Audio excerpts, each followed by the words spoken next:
Ano daw? Here are some strategies that can help you handle toxic people dahil ang mga toxic na tao nagkalat sila sa paligid. Hindi ko alam kung bakit napakarami nila pero tuwing umuulan lalo silang dumadami kaya ganon. Pag nababasa lalong dumadami para mga gremlins lang yan sila. So ano ang gagawin mo? Paano i-handle ang mga toxic na tao? Number 1. Set clear boundaries. Yan. Toxic individuals often try to push boundaries and manipulate others. Okay, ang mga yan, no, sabi ko nga sa inyo, gagalitin kayo. Gagalitin kayo hanggang sa manggalaiti kayo sa galit. Yung gigil na kayo, gigigilin ka talagang ganyan. Tapos pag naggalit ka na, syempre, tuwan-tuwa siya. Parang achievement niya pag nagalit ka. Okay? So, imamanipulate ka niya ngayon base sa level ng galit mo. So, ang gagawin mo, you establish and communicate your boundaries firmly and consistently. No? Let them know what behavior you find unacceptable and be prepared to enforce those boundaries. Ganon. So, sasabihin mo lang naman sa kanila, healthy, no? Kailangan alam mo yung healthy boundaries mo, kailangan yun yung isiset mo. Healthy boundaries, no? Sabihin mo, ay kagaya yan, kanina sinabi ko na hindi ko i-announce or hindi ko i-shoutout ang pangalan ninyo kapag bastos. O ganon, diba? So, sinasabi ko na kaagad yan. Tapos, meron mga tao dyan na talagang sadyang bastos yung mga pangalan nila, mag-aano sila, tapos magpapa-shoutout sila. Yan, ganon yung mga ginagawa ng mga yan. So, kailangan, klaro sa'yo yung boundaries mo at pag sinabi mo yan, kailangan talaga, hindi mo nga rin naman talaga sila siya shoutout. Kapag sinabi mo na, ito, hindi to pwede, ganon. Tapos, ano mo yun, i-enforce mo yun, kumbaga. Pag sinabi mong hindi pwede, panindigan mo yun na hindi talaga pwede. Ganun, ha? Ano to? No, paano babasahin ang pangalan mo? Hindi ko mabasa. Gian, Kinyo, hello, good morning. So, paano daw natin i-handle ang mga toxic na mga tao sa paligid natin? Number 2, no? Stay calm and composed. Stay calm and composed. Sabi nga, kalmahan mo lang. Kalma. Ganun. Kalmahan lang natin. Stay calm and composed. Toxic people may try to provoke you or elicit an emotional response. Ayun nga, gagalitin ka niyan. Gustong-gusto niya kapag nanggigigil ka, ganun, no?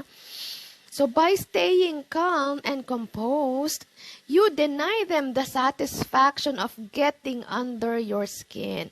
Gamonin, Gia! Si Gia ay si Lee. Ayan. Anonymous, hindi kita kilala.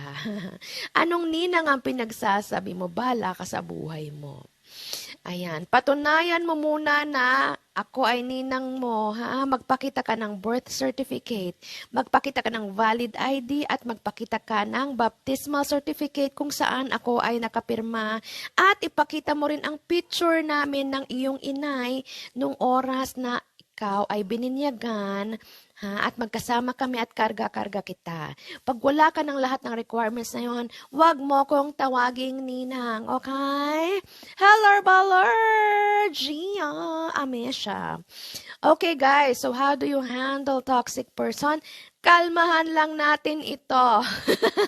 Yes, of course, no? Mahalang bigas, kaya kailangan maraming requirements ang pamasko. Kahit hindi pa Pasko, namamasko na, mas maraming requirements, ganun.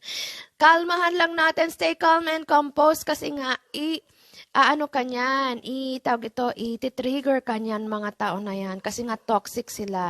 Hindi sila masaya sa buhay nila, guys. Kaya kailangan damay-damay na to, ganun. No? Ang mindset. Mindset. So, yon. Kaya, pag toxic talagang iti-trigger ka, pagkatapos pag galit na tuwan-tuwa na yan sila. Parang achievement, no? Anong sabi niya? Can I invite you na lang? Sorry, limited budget. Let's buy McDo. Naks naman, Eugenio. Ayos lang yun. Pwede naman. No? Kaya lang baka naman McDo sa munta mo ako invite. Stay calm and toxic. Balik tayo dito. Ang saya mo, Ninang. Ay! Sige, panindigan mo yan, Anonymous. Bonifacio Pedros Jr., hello sa'yo. Good morning! Haller Baller, 16 million viewers in the house. So there, no? Kapag ang toxic na tao, kapag naghalit ka nila, tuwan-tuwa sila kasi achievement nila yan. So ang gagawin mo, take that deep breaths. Take deep breath. Ayan. Inhale. Exhale. At pag nag-exhale ka, pag nag-exhale ka, i-release mo, ramdamin mo yung pag-release ng mga stress. Ganyan. Inhale. Ganyan. Ganyan. Inhale, exhale, ang katapat niya. Now, take some breath, deep breaths. Maintain a steady tone and respond with rationality and assertiveness. Kailangan rational ang isip mo, ha? Tama, ibig sabihin nasa tama ka. Okay. So, pangatlo, number 3, paano daw natin i-handle ang mga toxic na tao sa paligid? Number 3, don't engage in their game. Ito ang pakakatandaan ninyo.